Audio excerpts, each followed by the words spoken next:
तुम्हाला मला जागा करतात. उठा जागे वारे, स्मरण करा पंढरीनाथा, काकड्यात आंघोळ करून येत जा. हे नाही म्हणायला पाहिजे होतं त्याने, हे म्हणायला पाहिजे होतं. तुकडोजी महाराजांनी तरी म्हणलं पा, इस ब्रह्म मुहूर्त पर यह नींद तजी हमने, निपटा कर सब बाते फिर स्नान किया हमने. म्हणजे आंघोळ करून आलो आम्ही. आमचं तर म्हणायला पाहिजे, उठा जागे भारे आता, पाणी गरम करून घे जा, तसे पारुशे येऊ नका. हा उठा जागे, तुम्हाला मला जागं केलं त्यांनी. हा जागवणारा वर्ग आहे. तुमच्या माझ्या हिताचा विचार करणं काय असते. या जगात उपकार करण्यासाठी आलेले आहेत काही गोष्टी. नदीत चंद्रघना, वृक्षा नदी अवश्य सज्जना, येतात उपकारा ये देवे योगेन निर्मित. या जगामध्ये उपकार करणाऱ्यांच्या यादीमध्ये संतांचा पहिला नंबर लागतो. मग हे उपकार करणारे नाहीत का? आहेत ना. नदी उपकार करणारी आहे साहेब. या जगातली नदी जर संपली ना तर मानव जीवन काय आहे. इतिहास असं सांगतो, मानवीय संस्कृतीचे पायमुळं ज्या ज्या ठिकाणी रुतल्या गेले आणि तिथे तिचा विकास झाला तर समजावं तिथे एक वाहणारी नदी होती. मग ते हडप्पा संस्कृती असो नाही तर मोहनजोदडो संस्कृती असो, मोठ्या मोठ्या संस्कृतींना जीवन जगण्याचा आधार नदीवर मिळाला. आणि भारत तर बाबा बाबा किती नद्या आहेत भारतात. गंगा सिंधू सरस्वती यमुना गोदावरी नर्मदा कावेरी शरयू महेंद्र तनया शर्मवती वेदिका शिप्रा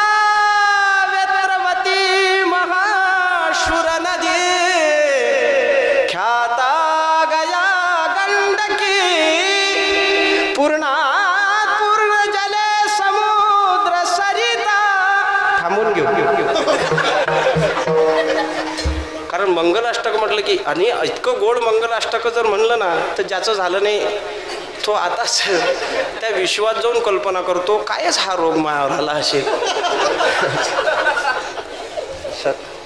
वाटतं त्याला. म्हणून हे सगळ्यात सुंदर नद्या आहेत. आणि या नद्यांचा महिमा असा आहे ना साहेब, काही यांचं नाव जरी घेतलं ना तुम्ही, ह्या पुण्यवान नद्या आहेत, नाव घेतलं ना तरी तुमचं पाप जाईल. पा गंगे गंगेति यो ब्रूयात् योजनानां सतैरपि मुच्यतां सर्व पापेभ्यो विष्णु लोकं स गच्छति. विष्णू पुराणातला श्लोक आहे की तुम्ही 100 कोस योजन अंतरावर उभं राहून फक्त गंगा गंगा म्हणा. केव्हाचे म्हणता गंगा गंगा, केव्हाचे म्हणता गंगा गंगा, बोला ते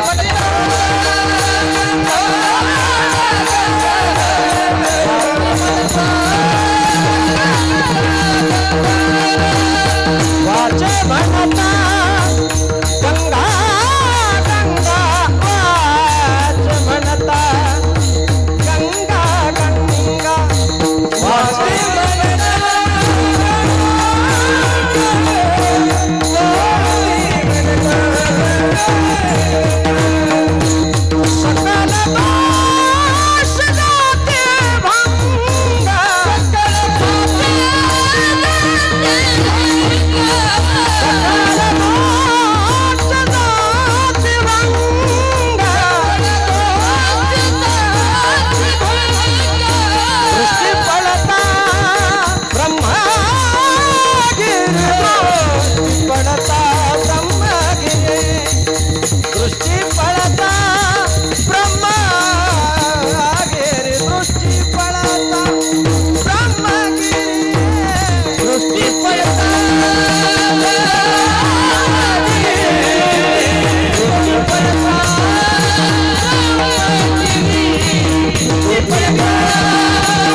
वाचे म्हणता गंगा गंगा दूर बसून. मग काय जुने लोक काय वेळे होते का? आपल्या पुरीचं नाव गंगाबाई ठेवायचे, गंगा भागीरथी नाव ठेवायचे. तुमच्या लेकराचे तू नाव काय रे? सोहम. तुझं रे? सुजल तुझं रे, विघ्नेश, दोघांचे नाव चांगले. तू तर जर बदलून घे जरासं. एक सुजल आहे विखे पाटलाचा पोरगा, नावायचा ताळ मिळत नाही हो, काही ताळ मिळत नाही आमच्या नावायचा. कुठून येतात आणि काय काही समजायला कामच नाही. मधात एका पोरीचं नाव होतं डॉली. टेन्शन मला आलं, तिचं नाव होतं डॉली. मी म्हणलं ही डॉली जर म्हातारी झाली तर काय म्हणावं. कमीत कमी नाव तीनही अवस्थेला मॅच झालं पाहिजे. म्हणते बालपणातही योग्य वाटलं पाहिजे. तर काही मध्ये गोलेच आले सगळे. गोल्या नेमकं या गोल्याचा प्रॉब्लेम असा आहे का बांधकामाला जो गोल्या असतो तो बांधकाम व्यवस्थित आहे हे तरी दाखवतो, पण हे गोले मापात नसलेले गोले. काय नावं ठेवली. मधल्या काळात ते झाले होते रिंकू, काय नाव, खूप धुमाकूळ घातला या नावाने. तिसऱ्या घरावर गोल्या आणि दुसऱ्या घरावर रिंकू. हा, गोल्या ओबय ढोबय, रिंकूच्या दोन्ही पाईपलाईनचा. का हो बाई रिंकू.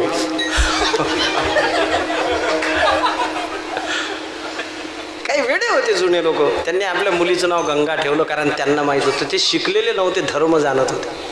त्यांना माहीत होतं की नुसतं नाव घेतलं ना आपण नाव नाही घेऊ शकत दिवसभर देवाचं.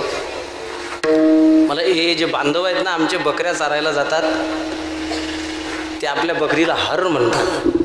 काही म्हणता आलं असतं तिला, काही अडलं होतं त्याच्यावर हर म्हणावं. त्याच्या पाठीमागं लॉजिक आहे का मी तर दिवसभर देवाचं भजन नाही करू शकत, मग माझी वाट काय आहे.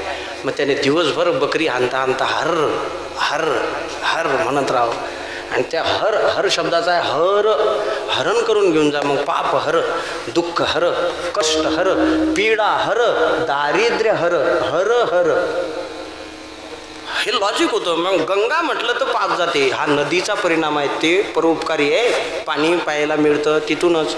योजना शहानूरचा किती 2 तालुक्यावर त्याचा. आमची शहानूर, आपली शहानूर, आम्ही दोघं एका तालुक्यातले. हा, शहानूर दर्यापूरपर्यंत गेली खारपानपट्ट्यात. एक नदी नसती तर उपकार आहेत की नाही. शहानूरचे किमान अंजनगाव, सुरजी आणि दर्यापूर या 2 तालुक्यावर उपकार आहेत का नाही, आहेतच. खारपानपट्टा, मूर्तिजापूर, पूर्णा नदीचे काटेपूर्णाचे उपकार आहेतच. म्हणजे नदी परोपकारी आहे. पण तिला जर महापूर आला तर रात्रीच मन लागते बाल्याचे बाबा उठाव, पाणी आपल्याकडे दाराजवळ आलं.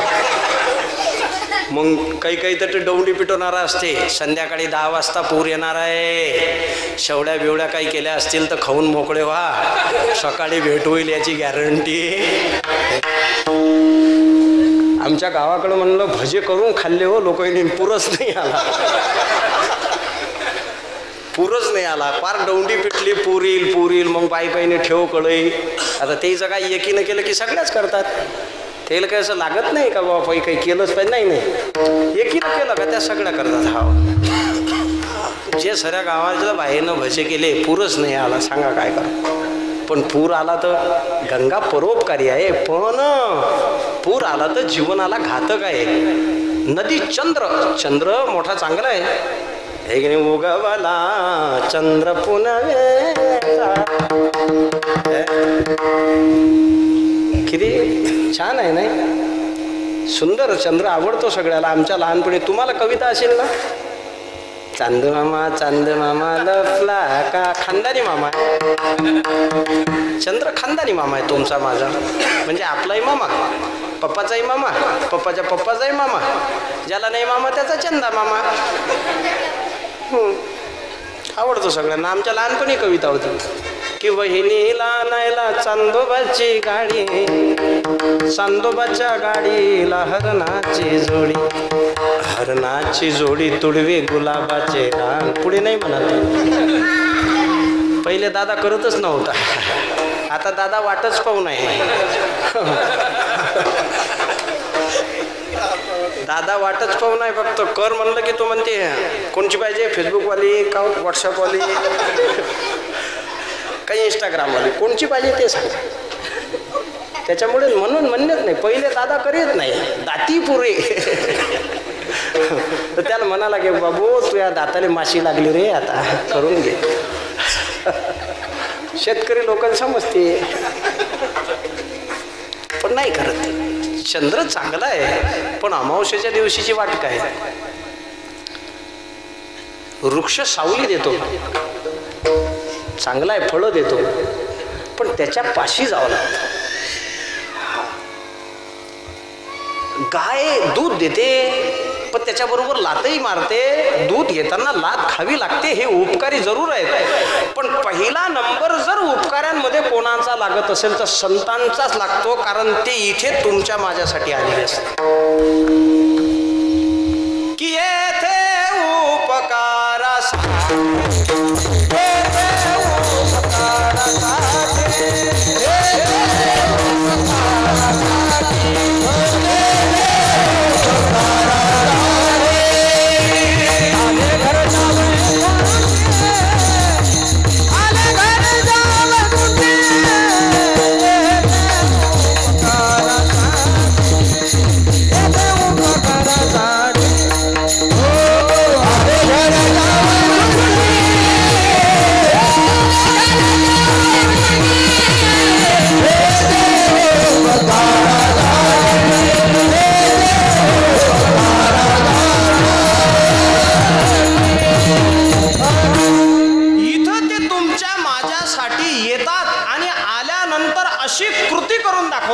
समाजाला ती कृती करत असताना त्याच्या जीवनाचं उत्थान होईल. मग संत इथे आल्यावर आमच्या उत्थानासाठी काय कृती करतात बरे. तर तुकाराम महाराज म्हणतात तुमचं माझं जीवन सुस्थितीत चालण्यासाठी संत शिक्षकाच्या भूमिका घेऊन अंगी बांधून तुम्हाला आम्हाला शिकवत असतात. अभंगाच्या पहिल्याच्या